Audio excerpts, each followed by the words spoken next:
Hi you action figure enthusiasts out there, JC here with another TNI toy review. And for today's review, I'm going to be taking a look at the brand new 7-inch scale Punch Man Saitama figure from McFarlane Toys. Now this figure comes packaged in a window box. You've got the figure and the accessories clearly displayed. Up at the top, you've got the One Punch Man logo. Down below, you've got an image of his fist punching something and the name. On one side, you've just got the name. The other side, you've got some artwork for the character. And then on the back of the packaging, it's pretty plain, but again, you've got some more additional artwork for the character. All right, so let's get this open and take a look at what's inside. Okay, so here's a look at the figure outside of the packaging along with the other contents. And first thing you get with this figure is a pretty basic figure stand. It's just a thin piece of circular plastic. It's black and you've got the One Punch Man logo there on the front, and you just get the one foot peg, and you have only a foot peg on the right leg with this figure. So that's the one you have to plug it into.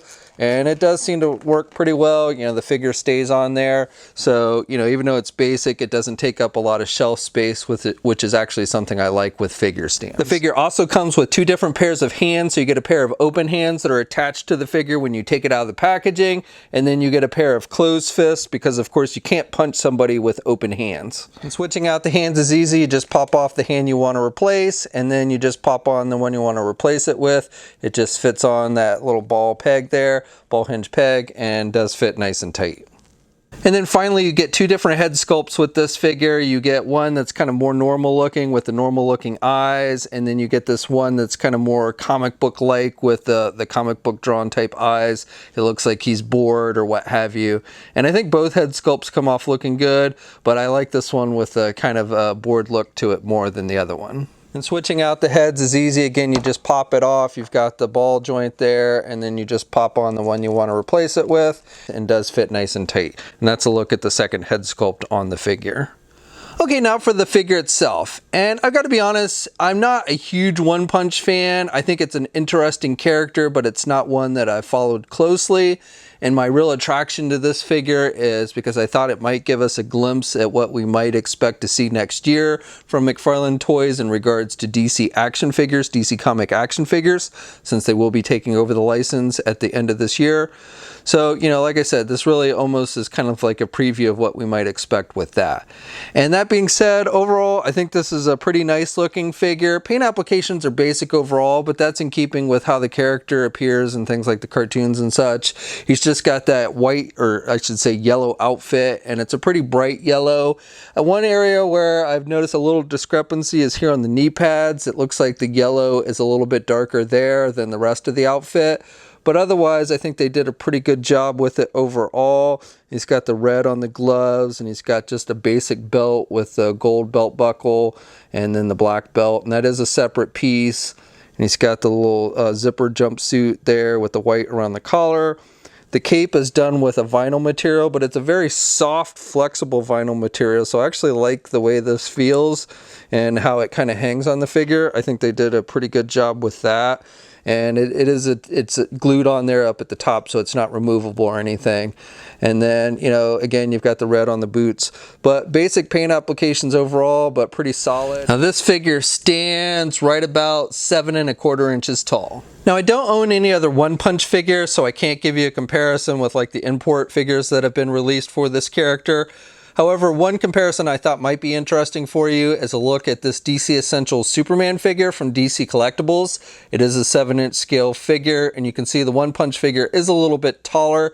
Now, I've often wondered who would win in a fight between these two. I've seen some fan-made stuff that shows these two squaring off against one another, but definitely feel like if they did something official, it would be an interesting fight to see. Okay, so now for articulation, and that's probably the big question that's on everyone's mind. How is the articulation on this figure? Is this a preview of what we can expect from McFarlane Toys for DC Comics next year?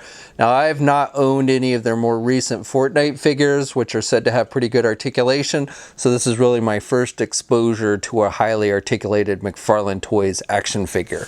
So starting off with the head, you can turn the head at the top of the neck there to the left and to the right. You don't get a whole lot of pivot with this, You want to make sure you have the neck turned the right way though. So you get a little bit, but not too much. And then you can pivot the head to the left and the right a little bit there at the top of the neck. But then the entire neck itself moves, so you can actually have them look down pretty good there. And you can have them look back pretty good as well. And then when you add in the torso, you can get them back for flight type poses, which is not bad.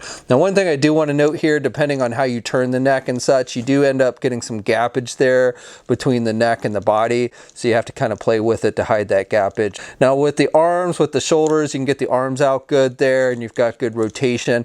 One thing I do want to note that I did notice earlier, it looks like the yellow here on the upper arm is a little bit lighter than here on the bottom portion of the arm. I noticed the difference in yellow on the knee pads, but you do have a little bit of different yellow shading here on the arm as well.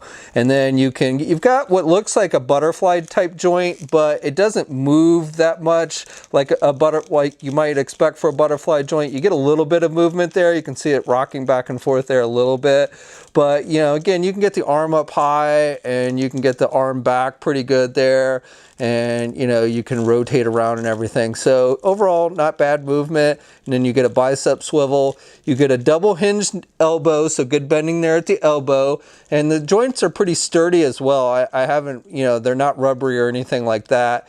You get these ball hinge joints here at the hand. So you've got up and down movement, good up and down movement there. And you've got rotation.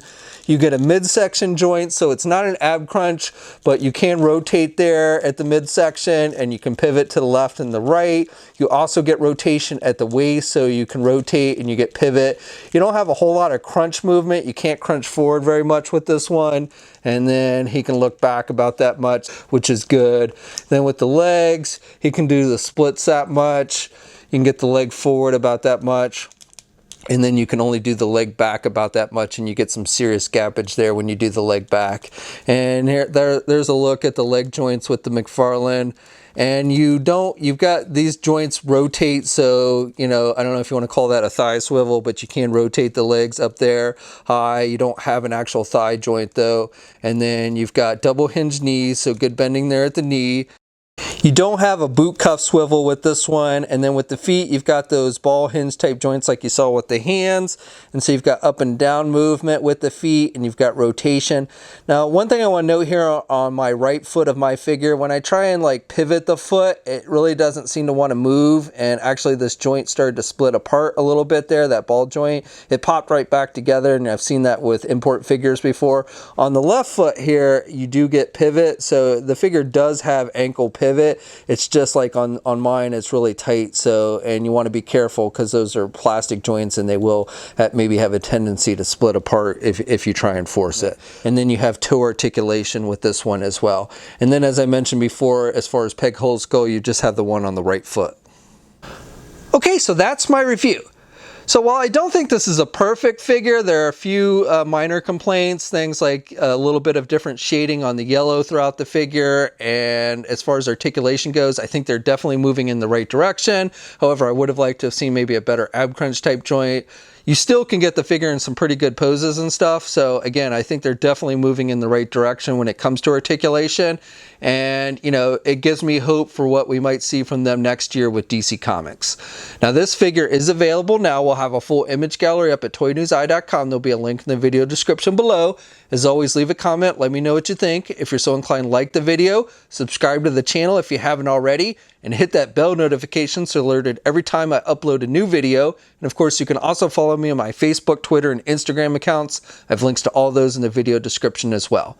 And until next time, guys, I'll catch you later.